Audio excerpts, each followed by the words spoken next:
முருங்கைக்கீரை துவையல் பண்ணுறோம். அதுக்கு வந்து முருங்கைக்கீரையை வச்சு நம்ம சின்னதாக ஒரு துவையல் பண்ண போகிறோம். அதுக்கு வந்து பூண்டு வறுத்துக்கிறோம், இஞ்சி வறுத்து எடுக்க போகிறோம். இங்கே பாருங்கள், நம்ம வந்து பூண்டும் இஞ்சியும் வந்து நம்ம முருங்கைக்கீரை துவையலுக்கு வந்து பூண்டு இஞ்சியும் வதக்கி எடுத்துக்கிறோம். முருங்கைக்கீரை வந்து இம்யூனிட்டி பவரை பூஸ்ட் பண்ணக்கூடியது, ரொம்ப ரொம்ப நல்லது.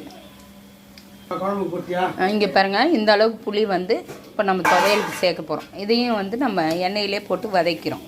புளியும் சேர்த்து எண்ணெயிலே வதக்கிறோம். முருங்கைக்கீரை போடுமாம்மா. இங்கே பாருங்கள், உப்பு கொஞ்சம் சேர்த்துக்கிறோம். நம்ம துவையலுக்கு தேவையான உப்பு சேர்த்துக்கிறோம். இப்போ கீரை சேர்த்து வதக்கிறோம். முருங்கைக்கீரை துவையலாக பண்ணி தரப்ப குழந்தைங்களுக்கு வந்து முருங்கீரை சாப்பிட மாட்டேன்னு சொல்கிற குழந்தை கூட நல்லா சாப்பிட்றோம். இதில் நான் கொஞ்சம் எங்கள் வீட்டில் இது பண்ண புதினாவும் கொஞ்சம் சேர்த்துருக்கேன்.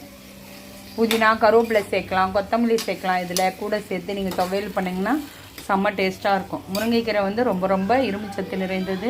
முருங்கைக்கீரையோட வேல்யூ வந்து நம்ம நான் சொல்லணும்னு அவசியம் இல்லை, உங்கள் எல்லாருக்குமே தெரியும். இதை வதக்கி எடுத்துக்கலாம். அப்புறம் என்ன பண்ணுறோன்ட்டு பார்க்கலாம். நம்ம முருங்கைக்கீரை துவையலுக்கு தேவையான புளி எல்லாமே வதக்கி, பூண்டு எல்லாமே வதக்கி எடுத்துன்னு வந்துட்டோம்.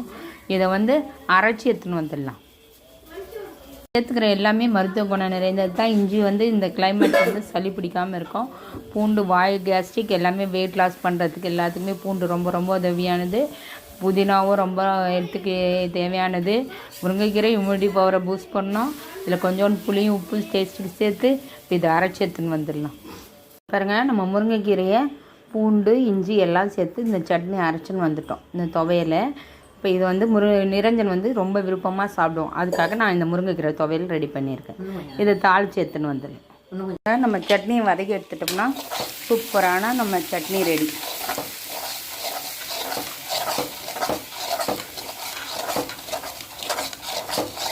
சூப்பரான முருங்கைக்கீரை துவையல் சூடான சாதத்தில் போட்டு சாப்பிட்றப்ப செம்ம சூப்பராக இருக்கும், டேஸ்ட்டாகவும் இருக்கும்.